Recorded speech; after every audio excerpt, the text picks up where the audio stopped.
Good morning. Top of the morning to you, and the rest of the day as well.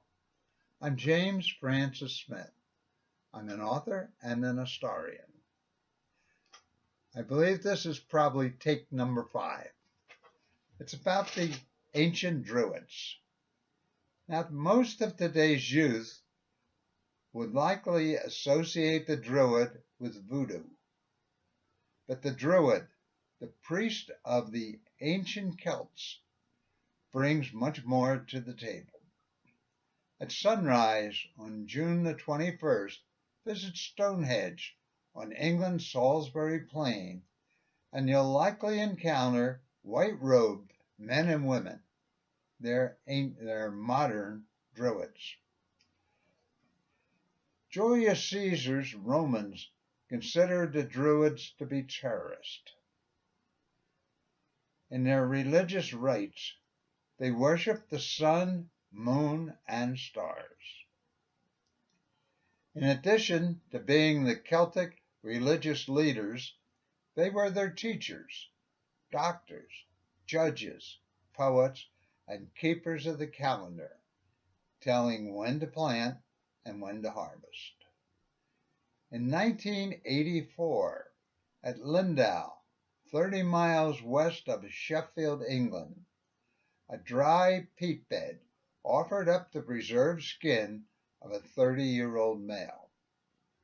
Evidence that 2,000 years prior, the Druids used a threefold ritual killing. His skull was shattered by an axe, his neck crushed by a garrote.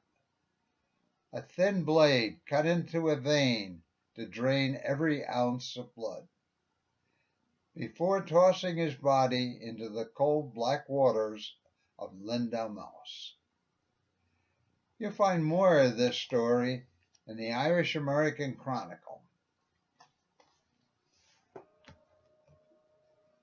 My historical novel, Druids, Celts, and Romans, opens on the dark side. A similar ritual killing is included as the Druid religion begins to wane. I'm going to read you excerpts from the beginning of this tale. Helvetia, modern-day Switzerland, circa 415 BC. For their final meeting, the brothers-in-law, Conall and Raganos, arrived together. By the look on their faces, Master Druid Munnelly could tell the two intended to reject his request. He could not fault them if they did, but he had no alternative. He had to convince them to play their role. The greeting of old friends was cool, which made the hut seem colder yet. Munnelly stood and hugged each in turn, neither of whom returned a gesture with any warmth. Then he took their hands and bid them form a circle of 3. Bowing his head, he intoned the blessing of the goddess Sulis. May the patroness of our clan look down on us, bless the acts that must be done, no matter how evil they may seem. Munnelly clenched his trousers, and Conall twisted his mustache, while both watched Raganos pound his meaty fist on the table and shout, "I won't do it." Reaching up and patting his tall friend on the shoulder, Munnelly begged him to listen. "I'm not asking you to murder him outright. I'm only asking you to be prepared to save my life. For if I were to die before completing my sacred charge, untold atrocities will most certainly occur." "I won't do it," Raganos repeated. He banged his massive fist on the table once more, this time making it jump. "I just won't do it. I can't imagine any circumstances where I will kill a Druid, especially in a Nementon, a sacred grove. It would be a sacrilege and blasphemy. Raganos, we have known each other since we were children. You and Connell are the most honorable men that I know. I would never ask you to do anything treacherous. I have knowledge, however, that shocking and horrible events are about to overtake the Celtic people. I cling to the hope that with your assistance, I can influence these future events that are only written in the stars and not yet cast in ruins. He closed his eyes and willed the tightness of his chest to fade, the strength in his arms to return. Only then did he recall the parting words of the goddess Sulis. Triplets, with exceptional talents to save the Celtic race, will be born to a clan of your choosing. Meanwhile, the brothers-in-law rode home in silence. Munley needed the silence to revolt growing insidiously within the ranks of the very Druids of whom he was master. Finally, after weeks of depression, followed by periods of resentment and spells of self-incrimination, Munley assured the quiet desperation of a person on a mission doomed from the beginning. He put his final design into place. He chose a location where the terrain enabled him to employ the deadly skills of his boyhood chum, Raganos. Munley, lacking the physical stature of some colleagues and the silver tongue of others, made up in intellect what he lacked in size. Ordinarily, Munley arrived at tribal meetings on horseback as a sign of his high office, but these times were not ordinary times. The noise of someone approaching warned the three, and they looked up as a fourth member joined the group. The acolytes grasped with astonishment when they recognized the vocation of the new arrival. Age lines crisscrossed his weather-beaten brow, and sunspots covered his withered hands. A wolfskin framed the old man's haggard face with a soggy snout covering his forehead, giving him a look of demonic depravity. All four travelers knew that only those who transact business with the gods would be in this holy place as the dark period of the year approached.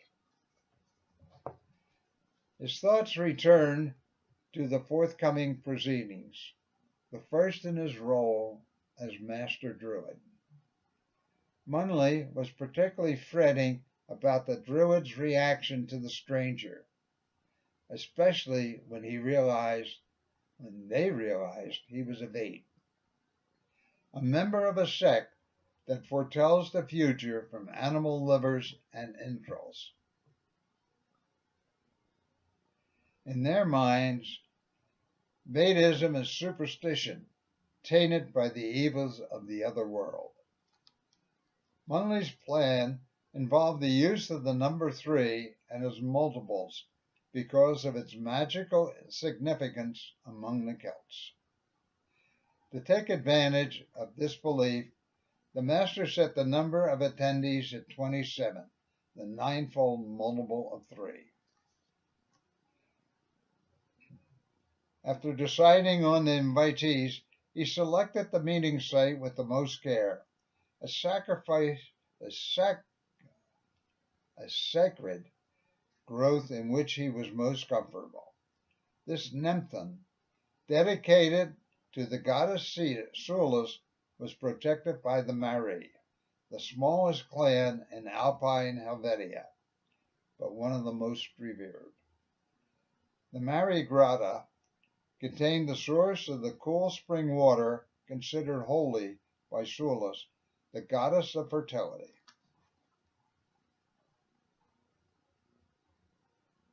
Munley silently followed his exhausted, shivering party to a halt on the lee side of the hill overlooking the sacred Nemthon.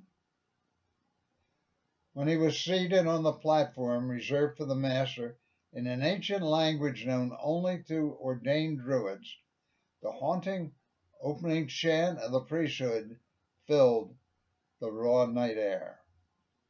O God of the oak tree, we gather before you.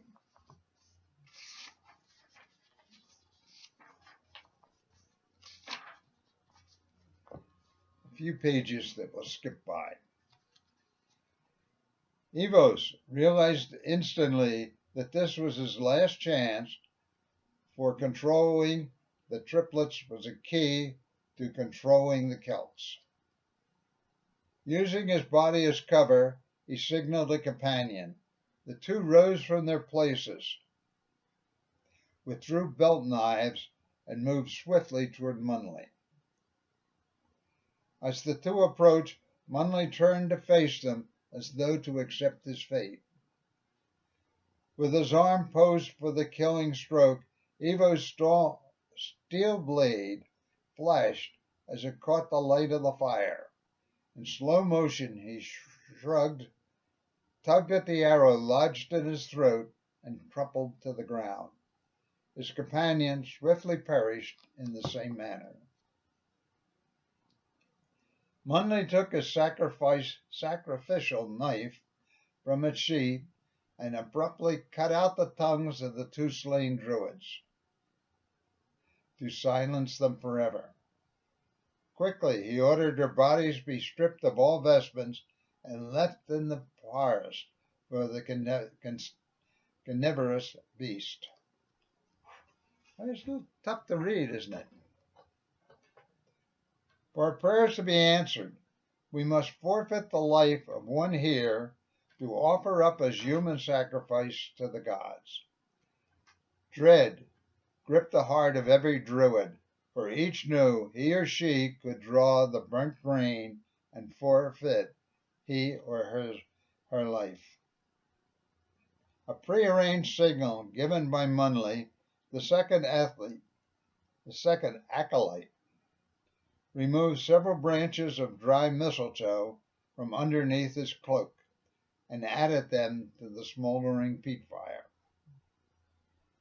Following Munley's blessing, a clay crock containing prepared dough was placed on the smoking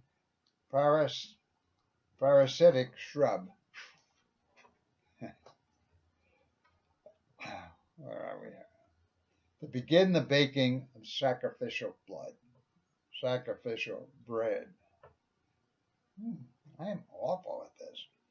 When done, Munley broke the loaf into 25 bite-sized. Oh, geez. The morsel to designate the victim was returned to the fire to be blackened the color of coal.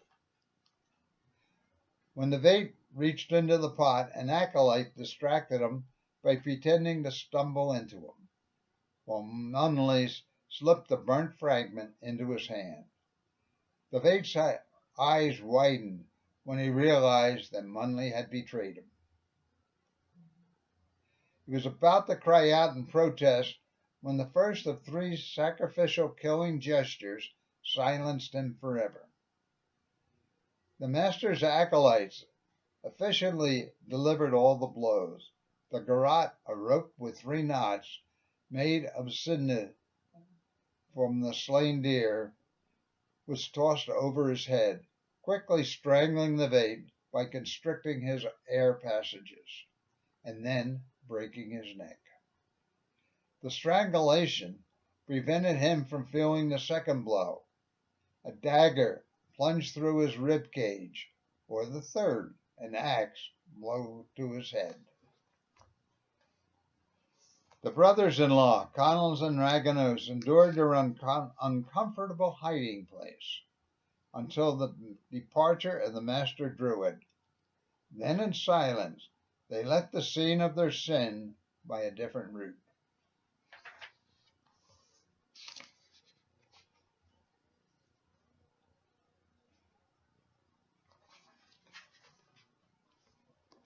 Thank you for listening. This book, as well as the other, is available on Kindle and Nook, as well as in softcover from Amazon. I hope you enjoy it.